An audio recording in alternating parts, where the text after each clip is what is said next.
അച്ചു, എപ്പോ നോക്കിയാലും ഫോൺ തോണ്ടിക്കൊണ്ടിരുന്നോ? പരീക്ഷയല്ലേ, പോയി പഠിക്കടാ.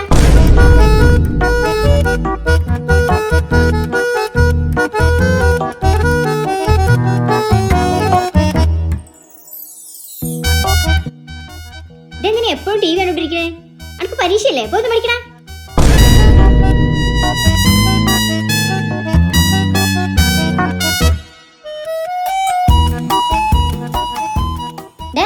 എന്തിനാ എപ്പോഴും ഇങ്ങനെ ആലോചിച്ചോണ്ടിരിക്കുന്നത്? പോയി പഠിക്കടാ. അമ്മേ, നിങ്ങളെപ്പോ നോക്കിയാൽ എന്നോട് ഇങ്ങനെ പഠിക്കാൻ പറയണേ? അമ്മ പഠിച്ച വല്ല ഡോക്ടറായിണ്ടോ? വീട്ടിലിങ്ങനെ വെറുതെ ഹാപ്പി ആയിരിക്കല്ലേ?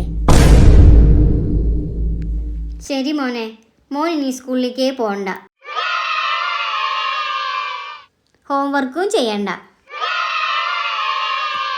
ഇനി മുതൽ അമ്മയുടെ കൂടെ വീട്ടിലിരുന്ന്